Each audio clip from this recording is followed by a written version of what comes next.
혹시 목소리 잘 들리시나요? 예, 시작하겠습니다. 저희 시조는 음식료, 아시다시피 음식료 쪽을 공부를 하고 있었고요. 저희 음식료 산업 발표할 때 미엘리 님이 말씀을 다 해주셨을 텐데, 간단하게 앞에 조금만 보자면, 음식료는 과거 두 차례 랠리가 있었습니다. 2003년에서 2007년, 그리고 2011년에서 2015년에 랠리가 있었는데, 이 음식료 랠리가 갔을 때 공통점은 곡물가가 안정되거나 혹은 많이 하락을 했었을 때고요. 그리고 가격 인상에 성공했을 때였습니다. 그래서 현재 상황을 보면 음식료에 관련된 매크로 지표들이 많아요. 그래서 곡물가, 아까 말씀드렸던 곡물가가 첫 번째고요. 그다음에 유가, 환율, 물류비 등이 있습니다. 곡물가 같은 경우에는 대부분의 회사들이 원료이기 때문에 많이 큰 비중을 차지하고요. 그다음에 유가 같은 경우도 이게 비료랑 또 관계가 있잖아요. 비료랑 관계가 있고 물류비랑도 관계가 있고 환율 같은 경우에도 저희가 거의 다 수입을 해오기 때문에 높은 환율은 그 원료비의 증가를 일으키게 되겠죠. 그래서 지금도 넉넉한 환경은 아니고요. 그래서 이런 지표들로 인해서 원재료 값이 내려가기는 지금은 좀 많이 힘든, 좀 애매한 상황이라고 생각을 합니다. 그래서 음식료 기업들의 그 실적이 계산되는 키포인트를 두 가지 꼽자면 방금 말씀드렸던 마진 갭 플레이, 원가는 빠지고 그다음 판가는 오르고 이런 때가 있고요. 두 번째는 수량 퓨가 성장할 때입니다. 국내 MS가 엄청 확대가 되거나 아니면 수출 비중이 갑자기 늘어나거나 이 두 가지 중에 하나인데 저희는 수출 비중이 늘어나는 회사가 조금 더 좋을 수 있겠다. 그래서 삼양식품이 최근에 주목을 많이 받았었잖아요. 그게 수출 비중, 수출 금액도 그렇고 수출 비중도 많이 늘어났기 때문에 삼양식품이 많이 주목을 받았다고 생각을 하고요. 이 옆에 그래프를 보시면 두 번째로 수출 매출 성장률이 높았던 건 빙그레였습니다. 그래서 오늘 제가 준비한 종목은 빙그레입니다. 빙그레 사업 구조를 보시면 굉장히 간단해요. 저도 잘 몰랐어. 처음 빙그레 사업 보고서를 봤는데 크게 냉장이랑 냉동을 보시면 될 것 같습니다. 매출 비중은 둘이 거의 다 절반씩이고요. 이 냉장 품목은 이 바나나 우유로 대표된다고 생각하시면 될 것 같습니다. 이 냉동 쪽은 메로나 뭐 투게더 이 정도로 붕어 싸만코 뭐 이 정도까지 그 정도로 대표되는 품목이라고 생각하시면 될 것 같고요. 이번 1분기 실적이 굉장히 잘 나왔죠. 그래서 빙그레도 이런 실적 때문에 주가가 좀 반응이 있긴 했었습니다. 근데 해외 매출 비중을 보시면 삼양식품에 비해서는 아직은 빙그레는 그렇게 높진 않습니다. 좀 올라서 지금 10% 중반 정도 되는데 저는 그 해외에서의 바나나 우유랑 메로나 인기 때문에 이 올라갈 놈이 좀 더 높다고 보고 있습니다.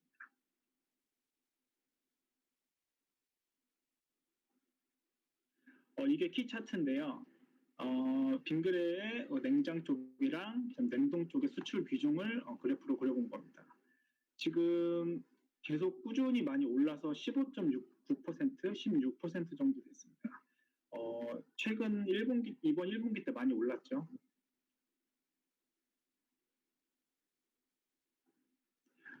매출액을 보시면 매출액은 꾸준히 우상향을 하고 있었습니다. 주가는 거의 제자리였지만 꾸준히 우상향을 하고 있었고 아무래도 이 회사가 냉장 쪽 매출 비중이 절반이기 때문에 계절성이 있습니다. 그래서 3분기는 최성수기라 매출이 가장 높고요. 그다음에 4분기는 비수기라서 매출이 좀 떨어지는 그런 경향이 있습니다. 품목별 매출을 보셔도 냉장 쪽은 거의 일정한데 냉동 쪽이 좀 들쑥날쑥한 게 보이실 겁니다. 분기별로 모아서 실적을 보면 분기별로도 괜찮아요. 계속 해마다 분기 실적을 YOY로 경신을 해왔었고요. 이거는 내수랑 수출 매출을 좀 나눠본 겁니다. 보시면 내수는 크게 변화는 없어요. 크게 변화는 없는데 그래도 꾸준히 상향은 하고 있고요. 수출 쪽이 최근 들어 좀 가파르게 상승을 하고 있습니다. 특히 냉장 쪽에서 34% 성장했고요. 냉동 쪽에서보다 냉장 쪽에서의 성장이 좀 돋보입니다. 이 냉장 쪽의 수출이 상승했던 이유는 거의 바나나 맛 우유 때문이라고 하더라고요. 바나나 맛 우유가 미국에서도 잘 팔리고 중국에서도 잘 팔렸기 때문에 이 냉장 쪽 매출 비중이 많이 증가를 했고요. 실제 유튜브나 이런 데를 찾아보면 바나나 맛 우유에 대한 인기를 좀 실감을 하실 수 있습니다. 다른 나라 사람들이 우리나라 편의점에 오면 꼭 사 먹는다는 것이 바나나 우유라고 하더라고요. 바나나 우유가 인기가 굉장히 많고요. 앞서 보여드렸던 차트인데 이건 넘어가도록 하겠습니다. 보시면 이 바나나 우유는 판가 상승을 좀 적극적으로 했어요. 그래서 바나나 우유에 의한 것인지 모르겠지만 어쨌든 OP 마진은 굉장히 그것도 우상향을 하고 있습니다. 이 기사를 보시면 바나나 우유뿐만이 아니라 투게더도 그렇고요. 투게더가 이제 가격이 거의 10,000원이더라고요. 그래서 빙그레 쪽에서는 판가 인상을 좀 적극적으로 했습니다. 이 판가 인상을 한 이유가 있는데요. 그 바나나 우유 같은 그러니까 빙그레에서는 가장 많이 사용하고 있는 원재료가 원유입니다. 우유 원유인데요. 이 왼쪽으로 갈수록 가격이 좀 높아지는 건데 최근 들어서도 가격이 좀 많이 높아졌죠. 그래서 이걸 빌미로 바나나 우유 가격을 올린 거라고 생각이 듭니다. 원유 가격도 오르고 바나나 우유 가격도 올랐기 때문에 마진 측면에서는 뭐 크게 훼손된 건 없습니다. 오히려 더 올랐고요. 네. 원유를 가장 많이 사용해서 사업 보고서에서는 원유 가격만 표시를 해주고 있는데 실제 원재료 중에서 원유가 차지하는 비율은 한 30%도 안 됩니다. 그 외에 다른 부재료가 많이 들어갔다는 뜻인데 이 다른 부재료의 가격은 많이 안정화된 것 같습니다. 이 마진이 높아진 걸 보면 수출이 많이 늘어난 것도 있지만 이 나머지 부재료의 가격은 많이 안정됐다고 판단이 되고요. 세 번째 투자 포인트는 과점인데요. 과거에 보시면 아이스크림 파는 데가 네 군데가 거의 잡고 있었습니다. 네 군데로 과점화되고 있었는데 이 롯데제과랑 롯데푸드랑 합쳐져서 롯데 웰푸드가 됐고요. 빙그레에서는 이 혜태 아이스크림을 인수를 했습니다. 그래서 우리나라에서 저희가 슈퍼나 뭐 편의점 같은 데 가서 드시는 아이스크림은 거의 이 두 회사 중에 하나라고 생각하시면 될 것 같습니다. 점유율 차이는 좀 미미하게 났었는데 지금 23년 들어서는 거의 따라왔다고 하더라고요. 0.01% 정도 차이를 보이고 있는데 이 두 업체가 과점화가 됐다는 뜻은 이제 판가 인상에도 좀 용이할 것이고 그런 측면에서는 좀 긍정적이라고 생각합니다. 빙그레는 자회사를 갖고 있는데요. 아까 말씀드렸던 혜태 아이스크림도 20년에 인수를 해서 실적이 점차 나아지고 있고요. 그다음에 뭐 중국, 베트남, 그다음 미국 쪽 자회사가 있는데 이 자회사들도 지금 큰 상승은 없지만 그래도 꾸준히 잘 하고 있는 것 같습니다. 그래서 마지막 정리를 하자면 빙그레가 최근 주가 상승도 주목받는 이유는 수출 비중이 증가했습니다. 그렇기 때문이고요. 그다음에 아직은 수출 비중이 16% 정도밖에 되지 않기 때문에 아직 올라갈 룸은 좀 많다고 생각합니다. 원유 가격이 상승을 해서 바나나 우유 판가 상승을 좀 적극적으로 했거든요. 그리고 그 원유를 제외한 원재료 가격, 나머지 부재료 가격은 하향 안정화됐다고 판단이 됩니다. 그것 때문에 이 회사의 이익률이 상승을 했고요. 중요한 건 이 바나나 우유랑 메로나 등의 인기가 일회성에 그치는지 파악하는 게 중요하다고 생각을 하는데 저는 바나나 우유 같은 거는 특히 기호식품이고 또 아이들이 더 좋아하잖아요. 그래서 아이들이 바나나 우유를 먹으면서 자라다 보면 우리나라에서처럼 커서도 좀 더 좀 오래 갈 수 있는 인기가 좀 오래 갈 수 있는 그런 요인이 되지 않을까 생각이 들어서 빙그레를 준비를 해봤습니다. 혹시 궁금한 거 남겨주시면 제가 말씀드리겠습니다. 발표는 여기까지 하겠습니다. 감사합니다.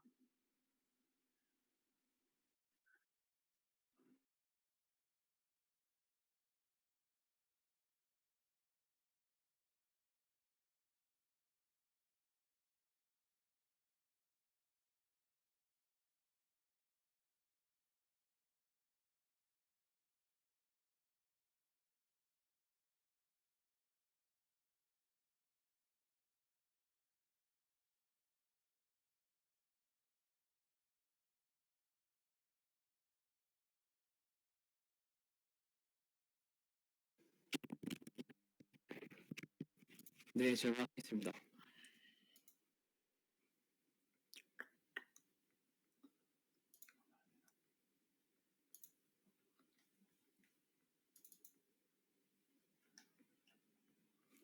네, 제가 STX 엔진 발표하도록 하겠습니다.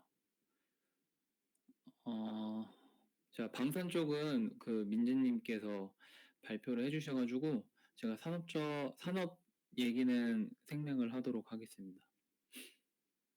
그 STX가 저는 그 조선 쪽 공부하다가 조선이랑 완전 관련 있는 회사라고 생각해서 공부를 했었는데 알고 보니까 방산에 거의 가까운 회사더라고요. 그래서 이 회사로 준비를 했고요. 그 STX 엔진은 원래 STX에 있던 그 회사였었는데 그 물적 분할을 하면서 STX 엔진이 나왔고 그 회사가 이제 좀 사정이 안 좋아지면서 산업은행이 인수를 했다가 다시 유암코가 인수를 하면서 지금은 대주주가 유암코 기업 리바운스 제8차 기업 이렇게 이 회사입니다 지금. 그래서 STX 엔진이 하는 일은 지금 선박, 뭐 전차, 해군, 뭐 특수선 이런 엔진을 제조하고 그리고 뭐 기자재 서비스 같은 것들 좀 하고 있습니다. 그래서 전체적으로는 민수, 특수, 전자통신 사업 부문으로 나뉘고 있고요. 민수 사업을 먼저 보면은 이게 이제 선박에 들어가는 엔진들을 제조하는 거라고 보면 되는데 그 맨사라는 회사의 기술 제휴를 통해서 엔진을 이제 제조할 수 있는 기술을 갖고 있고요. 뭐 탱커, 벌커, 뭐 컨테이너선 뭐 이런 것들이 이제 들어가는 뭐 주기관이나 뭐 보기용 엔진을 만들고 있고 뭐 비상용 발전기를 제작하고 있습니다. 근데 이제 제가 좀 확인해봤을 때는 대형 선박이 들어가는 저속 엔진은 좀 못 만드는 것 같고 좀 약간 고속 엔진 쪽, 중속 엔진 이런 걸로 많이 만드는데 이 엔진을 보시면 그 주기관 엔진이랑 그 복용 엔진으로 나뉘는데 얘네들은 주기관 엔진은 그렇게 많이 못 만들어요. 그래서 이게 어떤 거냐면 이제 동력을 이용해서 프로펠러의 그 추진력을 얻어서 이제 선박이 움직이는 것이고, 근데 이 복용 엔진은 주기관 엔진에 이제 전력을 공급하거나 아니면 선박에다가 공급하는 역할을 하는 건데 STX 엔진이 주로 이거를 만든다고 보시면 되고요.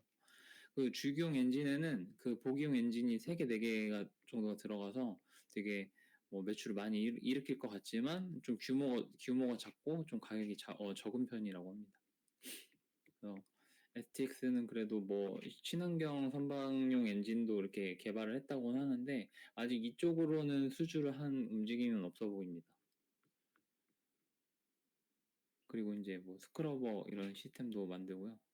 그 얘네들이 이제 육상용 발전 설비도 만드는데 이 디젤 발전 설비를 만들기도 하고 뭐 그런 이제 그런 전력을 필요로 하는 곳에 이제 뭐 플랜트 같은 쪽에 많이 넣고 뭐 발전소나 공장이라던가 이런 곳에 넣고 그리고 이제 그게 이제 비상 전원 공급을 이렇게 하는 거라고 보시면 되고요. 가스터빈 발전 설비도 한다고 하는데 이게 데이터 센터에 들어가서 조금 수혜를 볼까 하고 좀 물어봤는데 이게 많이 나가나 확인해봤는데 거의 뭐 매출의 비중은 미비하다고 합니다. 그래서 이런 대만의 한 업체에 이런 거 납품했다고 하고요. 그리고 이제 이게 대만뿐만 아니라 이라크나 서울시에도 이런 설비를 이제 계약해서 수출했고 더 추가적으로 해외에다가 수출하려고 노력하고 있다고 합니다. 그래서 민수사업 부문을 보면은 뭐 이렇게 크게 증가하는 추세라기보다는 약간 뭐 플랫한 박스권 느낌이라고 보시면 될 것 같고 수주 또한 거의 그런 느낌으로 볼 수 있을 것 같습니다. 그래서 저는 조선산업이 지금 턴하고 있고 대부분의 기업들이 수주가 계속 증가하고 있는데 이 기업은 좀 그렇지 않다고 지금 보여지고 있거든요.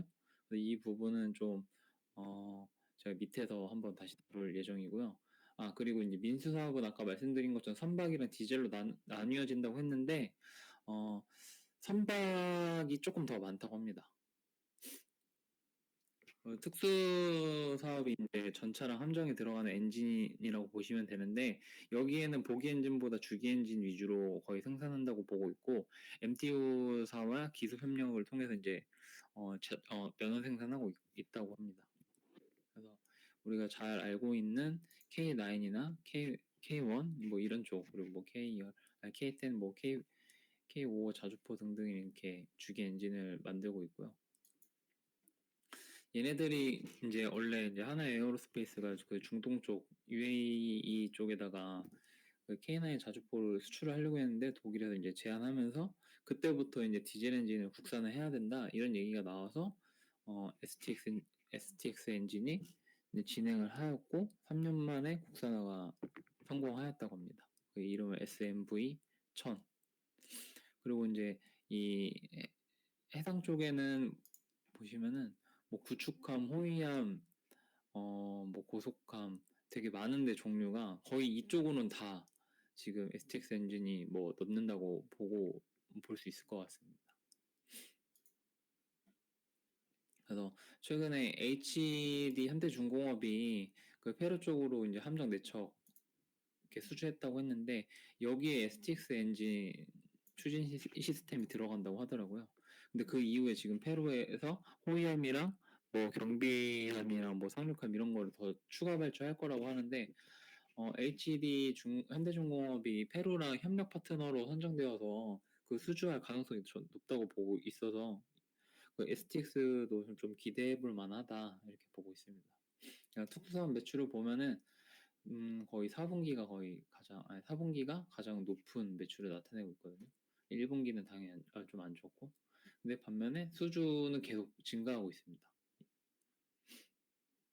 전자통신은 그 이런 소나라고 해가지고 그 잠수함이나 이렇게 배에서 음파를 보내가지고 그 목표에 있는 그 방향이나 거리 같은 거 알아보는 장비로 능동형이 있고 수동형이 있고요.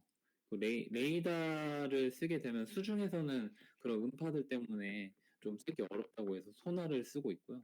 그리고 또 통신 관련 장비 이런 것들을 개발하고 제작한다고 합니다. 그래서 전자통신 매출은 조금 그렇게 아직 성과가 있는 것 같지는 않습니다. 수주 정보도 좀 올랐다가 아직 플랫해진 상태고요. 그 부품 서비스는 국내에서도 좀 하긴 하지만 그 해외에서 미국이나 싱가포르, 네덜란드 이렇게 법인이 있는데 여기다 이제 부품 창고 두고서 여기다 뭐 재고를 쌓아두고서 고객이 필요하면 그때 갖다 주고 아니면 서비스를 제공하는 형식으로 해서 돈을 버는 기업이라고 돈을 버는 구조라고 합니다. 그래서 투자 포인트를 보면은 지금 국내에서는 이제 핵심 부품 국산화 사업을 진행하고 있는데 되게 굉장히 드라마틱하게 증가하고 있거든요. 그래서 우리나라가 지금 이런 국산화에 대해서 되게 진심이다라는 것을 알 수 있고 그런 국산화에 맞게 지금 STX 엔진이 좀 여러 가지를 하고 있거든요. 그래서 여기 보시면은 뭐 궤도 차량, 천무, 아까 말한 그 소나 그러니까 타스라는 것도 이제 뭐 더 개발하는 건데 이 궤도 일단 뭐 제가 이 1360은 빼고 궤도 차량 이런 것도 이렇게 이제 지금 준비를 하고 있는데 이걸 준비하게 되면은 중동 국가나 이집트 쪽에 좀 이렇게 수출을 하게 되면은 9천억 원 정도의 뭐 파급 효과가 있을 거다. 뭐 이 정도는 아니겠지만 그래도 없진 않을 거다 이렇게 보고 있고요.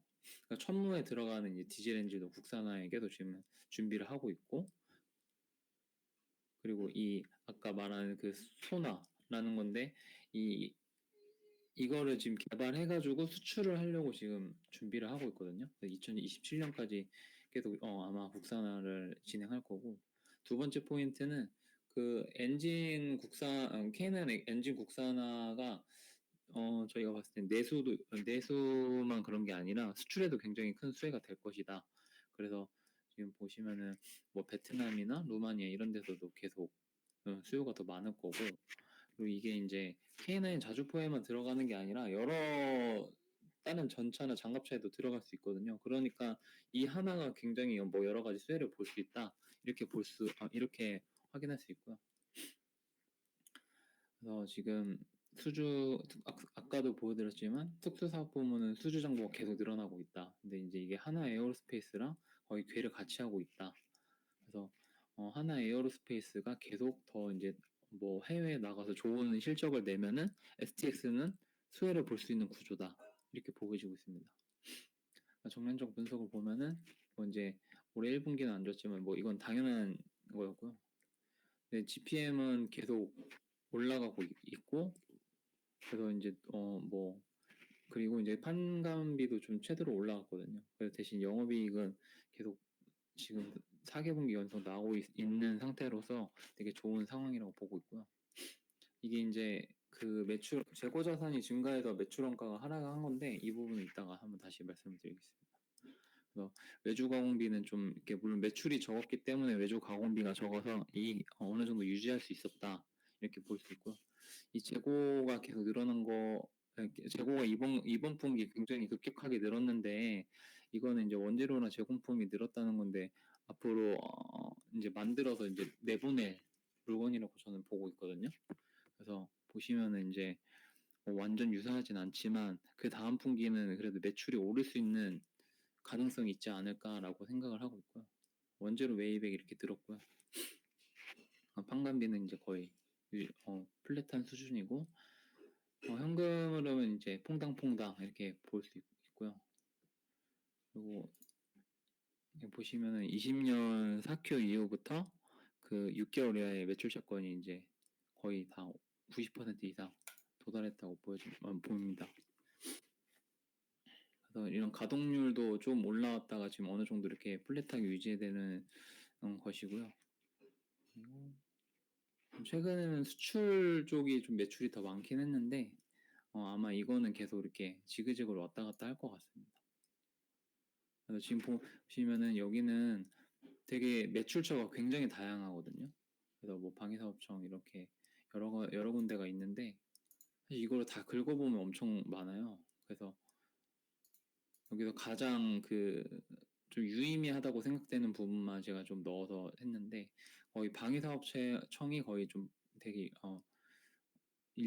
일정적으로 나가는 매출이다 이렇게 보시면 되고 최근에는 하나 에어로스페이스 향이 조금 이렇게 증가하는 것을 확인할 수 있었습니다. 수주 잔고는 지금 역대 최고를 기록하고 있고요. 아유 죄송합니다.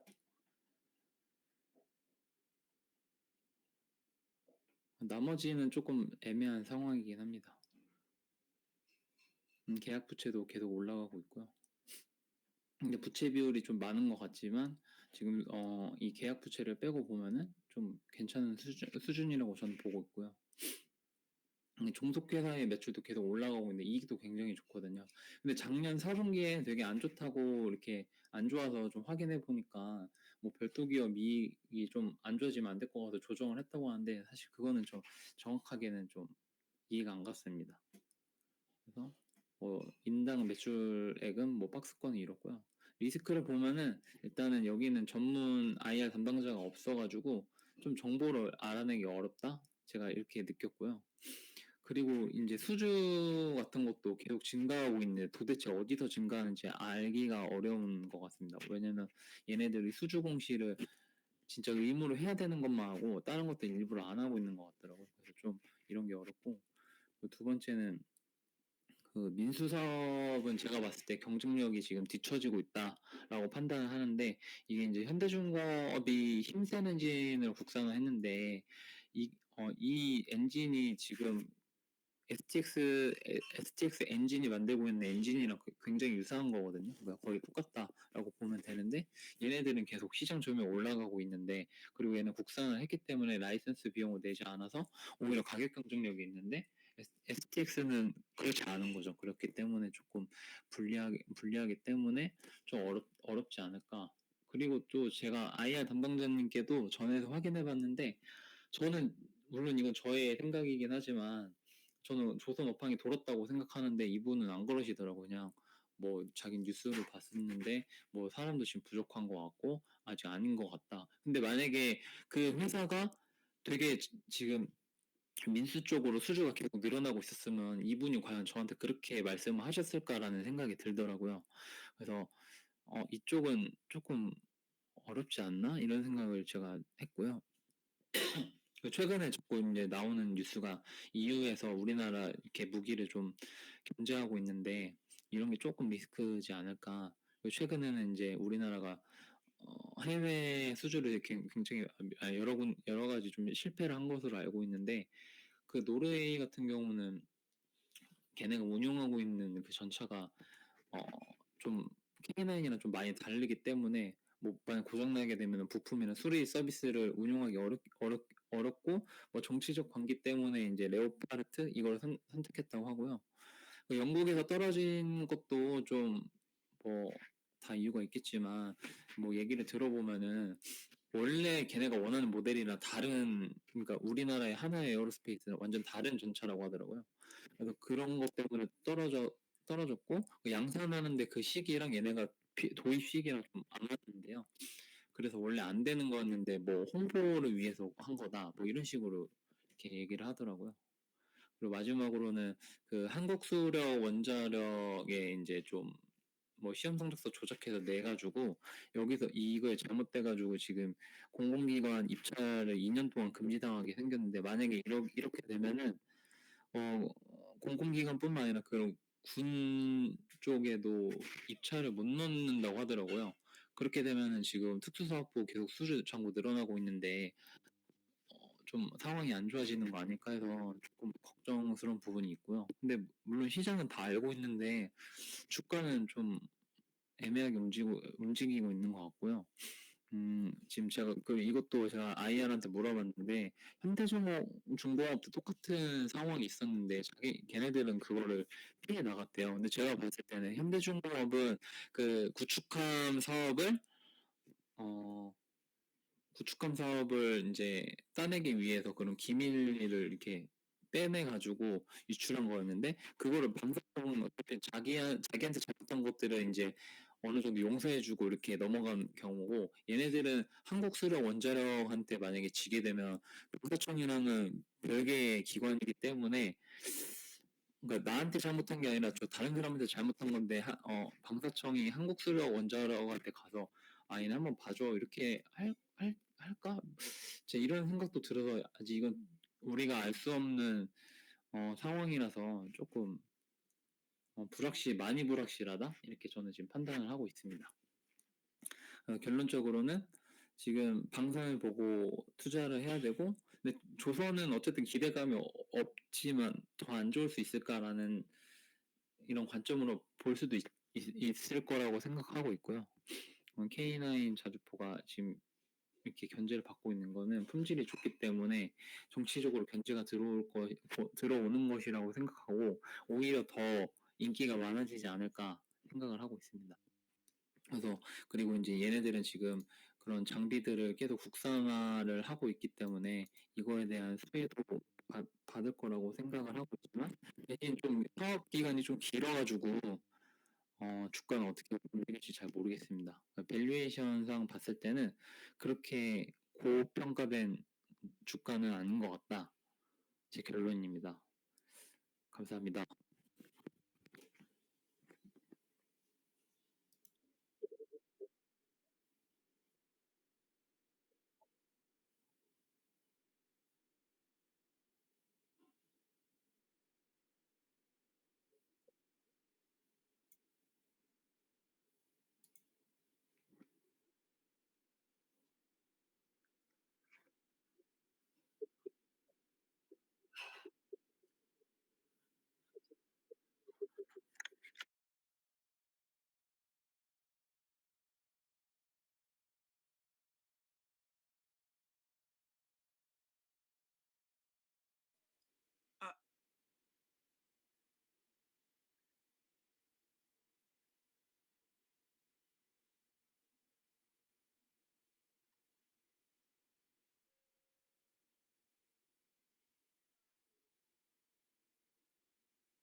아, 네. 혹시 목소리랑 화면 잘 들리시고 보이시나요? 네, 그러면은 발표 시작하도록 하겠습니다. 저는 오늘 음식료 업체 중에 풀무원에 대해서 좀 준비해 봤습니다.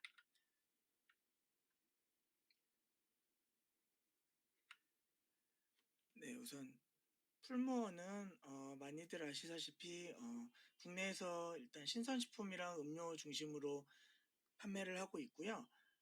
특히 이제 두부나 이런 생면을 좀 중심으로 해서 지금 현재 사업을 영위하고 있습니다. 그리고 국내 외에도 지금 크게 일본과 중국, 미국에서 지금 매출을 성장하고 있고요. 주요 품목은 네, 요 우측 이미지 보시면 될 것 같습니다.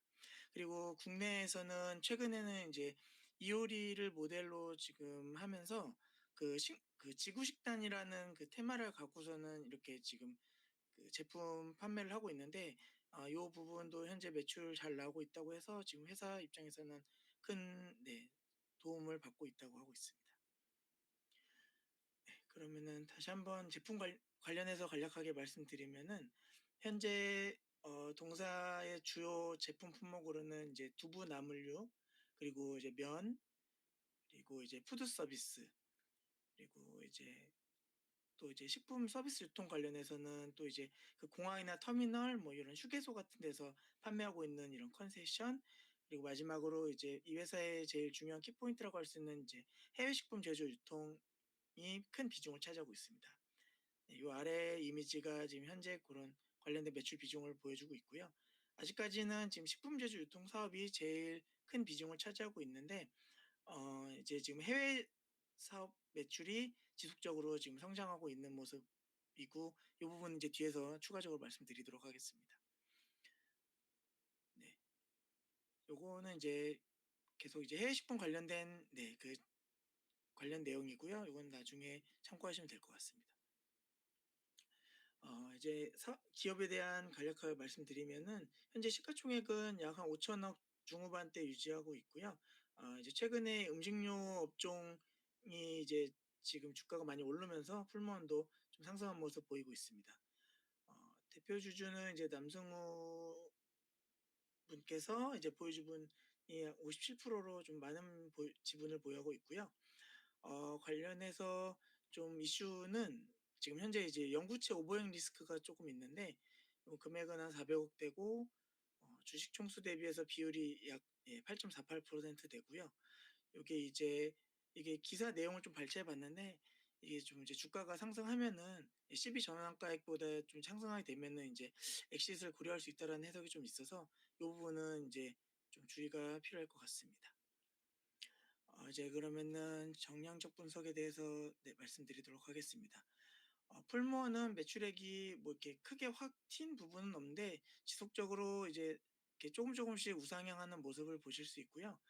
영업이익률이나 영업이익 같은 경우도 이제 들쑥날쑥한 모습을 보이고 있지만 최근에는 그래도 2%대 유지하고 있는 모습 보실 수 있습니다. 그래서 최근 24년 1분기 매출액은 이제 YOY로는 5.4% 증가했고요. 영업이익은 28% 증가해서 네, 전년비 대비해서 이제 수익성은 개선되는 모습 보실 수 있습니다. GPM과 판관 비율은 이제 예년 수준 네, 유지하고 있습니다. 판관비에서 이제 특이사항으로 말씀드릴 거는 이제 물류비가 있는데요. 아까 위에서 잠깐 보셨다시피 이제 요 22년 4분기에 좀 영업이익이 안 좋게 나왔었는데, 이때 이제 물류비가 좀 많이 상승했던 모습이 있고요.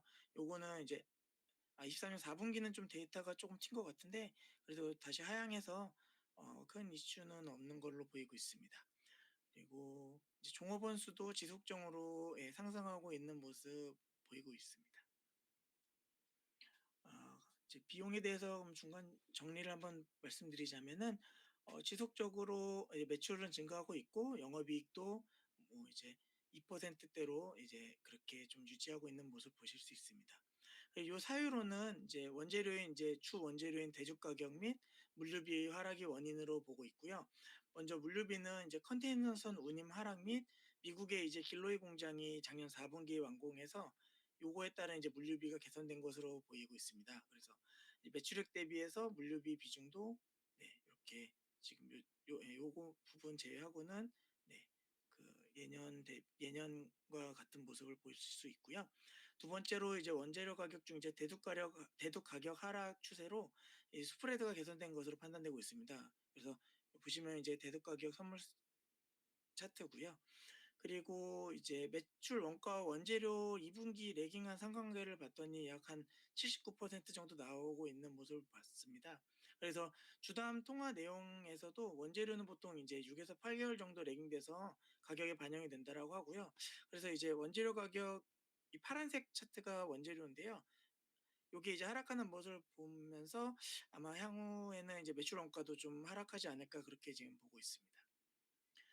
네, 제품별 매출인데요. 요건 이제 식품 제조 유통 쪽도 네, 연도별로 했을 때 이제 상향하는 모습 보실 수 있고, 예, 식품 서비스 유통 쪽도 예, 우상향하고 있고, 이제 말씀드린 이제 해외 쪽도 계속 우상향하고 있는데, 이제 해외 매출 비중이 이제 지속적으로 상승하고 있는 모습을 보실 수 있습니다. 예, 지역별 매출액은 이제 한국이 우선적으로는 가장 큰 매출액을 차지하고 있고요.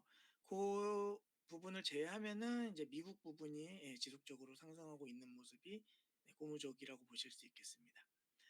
요 한국 부분이 매출이 상승한 부분은 저기 뒷부분에서 설명을 드릴 예정이긴 한데 예, 그 부분에서 다시 한번 말씀드리도록 하겠습니다.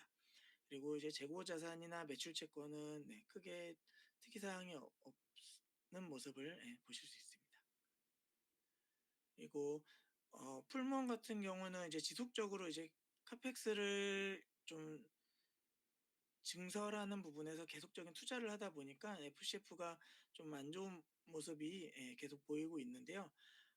그 예로 이제 뭐 미국에 뭐 23년도에도 21년도에 400억 투자했고, 뭐 미국 길로의 공장에도 예, 뭐약 1,000억 정도 죄송합니다. 이게 아니고 예, 지속적으로 투자하고 있는 모습 보실 수 있습니다. 그래서 지금 캐파로는 현재 미국 수요의 한 90% 정도 이제 대응을 할 수 있다라고 하고요. 앞으로 이제 미국 매출 증가하는 모습 보시면은 아무래도 회사에 큰 도움이 되지 않을까 보고 있습니다. 그래서 판매량에서 중간 정리를 하자면, 예, 요거 아까 말씀드린 그 국내 매출이 증가한 사유에 대해서 요 식품 서비스 유통 부분에서 이제 캡티브 시장 신규 수주가 지속되었고, 요 공항 휴게소 등에서 이제 여행객이 증가하면서 요 부분이 이제 국내 매출 성장하는 예, 견인차 역할을 했다라고 좀 보시면 될 것 같습니다. 그리고 이제 해외 법인 매출 성장세가 좀 두드러지고 있고요. 특히 미국 매출이 증가가 좀 고무적이라고 보실 수 있습니다. 근데 이제 일본이나 중국 등의 성장은 좀 정체되고 있는 모습을 보고 있어서 그 부분이 좀 아쉽게 생각하고 있습니다. 그래서 일본은 지금 두부나 유부가 지금 강한 매출을 차지하고 있고, 최근에는 이제 이 두부바의 매출 비중이 많이 올라오고 있습니다. 그래서 미국 풀무원에서 이제 일본 두부바 매출이 뭐 최근 뉴스를 보시면은 이제 한 3.4배 정도 증가를 했고, 요게 이제 편의점에서 이제 쉽게 구매할 수가 있으신데, 이제 일본도 이제 건강식을 많이 찾다 보니까 요 제품이 지금 최근에 예, 좀 매출이 많이 늘고 있다라고 합니다. 중국은 아무래도 이제 소비 둔화로 상황이 안 좋았고요. 뭐 주담 확인한 결과로는 이제 내부적으로 비용 관리를 해서 24년에는 이제 BEP 달성 가능성은 높다라고 네, 말을 하고는 있습니다. 그럼 이제 P 쪽 가격 관련해서 정리를 하자면, 식품 가격은 이제 20년도, 21년도쯤에 이제 한번 그 가격 상승을 했었고, 그 이후에 유지를 하고 있는데요.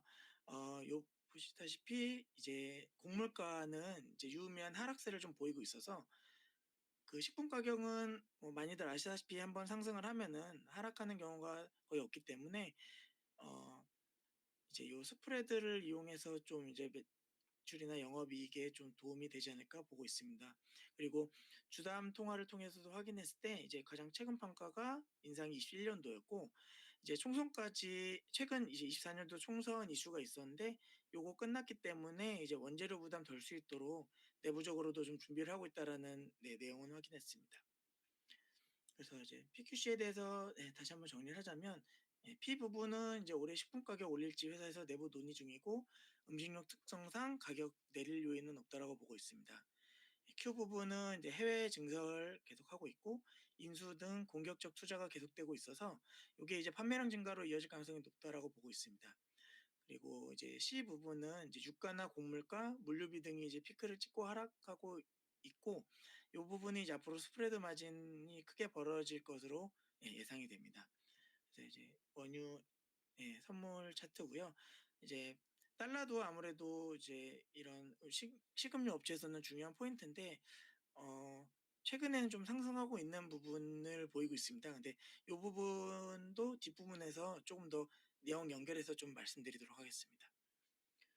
그래서 이제 동사에 대한 전망을 말씀드리자면 먼저 코로나 이후 라이프 스타일의 변화를 통해 코로나 이전에 이제 외식 문화가 많았지만 이제 코로나 때 배달 문화가 많아지고 그 이후에는 이제 배송비 증가로 인해서 이제 간편식 수요가 많이 증가한 것으로 보고 있습니다.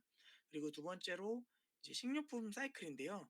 아까 앞전에서 이제 사타님께서 말씀해 주셨지만 2011년에서 13년도에 이제 음식료 기업들의 카펙스 투자가 활발히 이루어졌고요. 요 부분인데요. 투자가 활발해졌고 요 이후에 이제 코스피 음식료품을 그 차트를 보시면 그래프를 보시면 코스피 대비해서 이제 14년에서 16년도에 아웃퍼폼한 모습을 보실 수 있습니다. 그래서 요 14년에서 16년도에 중국을 비롯해서 동남아 등 주요 기업들의 해외 실적 비중이 확대되었었고요. 요게 이제 구조적 변화가 있을 때 큰 상승 사이클을 볼 수 있고 그 당시에는 이제 음식료 기업들이 카펙스 확장 통해서 적극적으로 수요 대응을 통해 성장을 했다라고 보여집니다. 그리고 그 최근 21년에서 23년도에도 지금 음식료 업체들이 카펙스 투자 활발히 하고 있고요. 그래서 요 보시면은 이제 최근에 이제 코스피 대비해서 이제 최근부터 아웃퍼폼하고 있는 모습 보실 수 있고 장기적으로도 이제 최근에는 이제 올라가고 있는 모습 보실 수 있습니다. 그래서 현재 이제 그 11년도, 그 13년도 요때랑 궤를 같이 하고 있지 않나 이렇게 보여지고 있습니다. 그리고 세 번째로 해외 매출 증가 및 원가율 하락인데요. 매출 원가율은 평균적으로 지금 전년비 대비해서 1.4% 포인트 하락했습니다.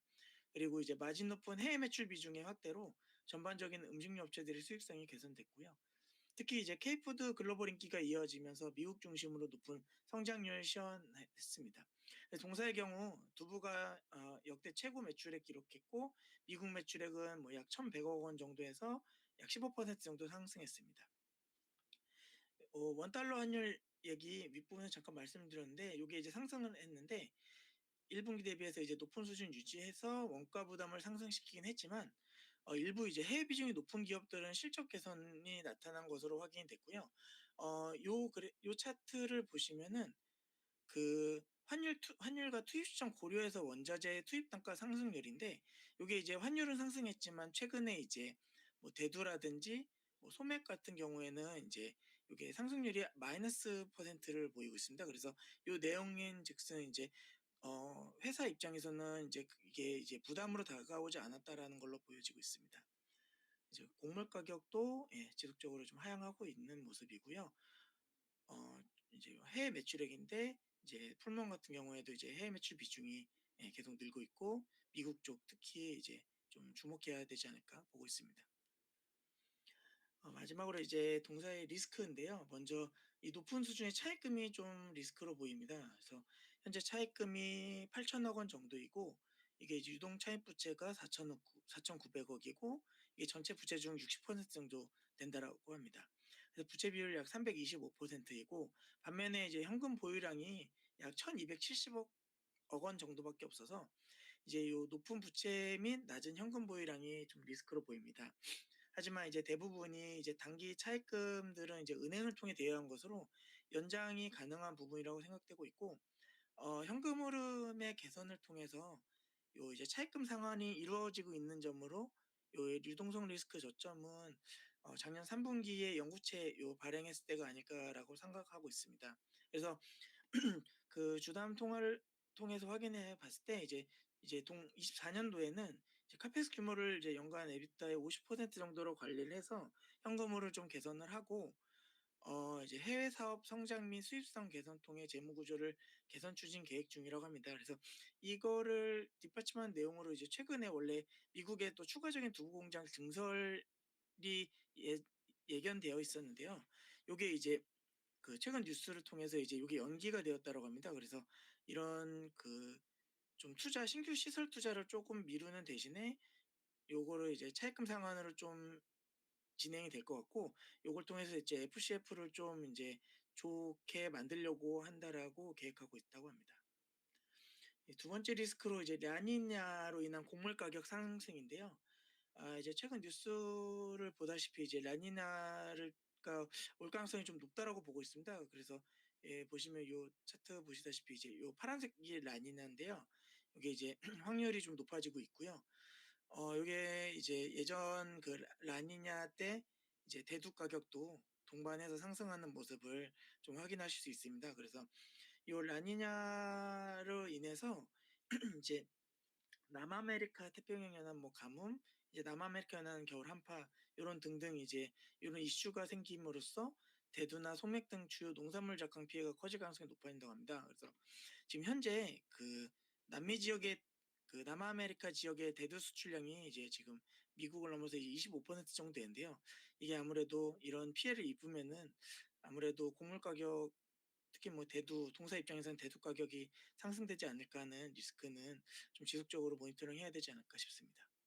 마지막으로 결론을 말씀드리자면 이제 동사는 현재 이제 뭐 PQC는 더 나빠지지는 않고 더 좋아지지 않을까 예상이 되고요.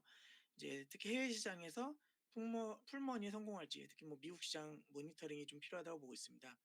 그리고 아까도 말씀드렸다시피 이제 과거 식료품 호황기 때와 이제 구조적 궤를 따라가고 있으므로 이 부분은 이제 긍정적으로 보여지지만 이제 동사의 재무 이슈나 이제 라니냐로 인한 리스크는 좀 모니터링이 필요하다고 생각됩니다. 네, 이상으로 저의 발표는 마치겠고요. 궁금한 사항 있으시면 질문 부탁드리겠습니다.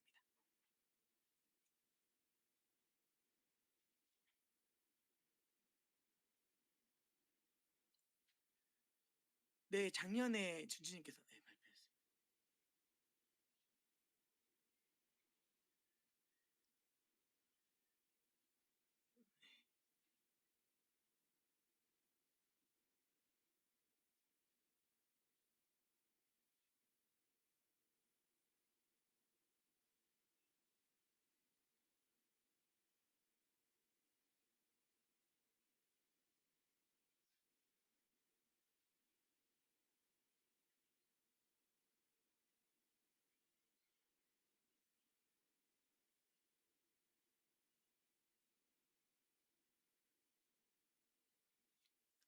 네, 파리바게트로 알고 있습니다.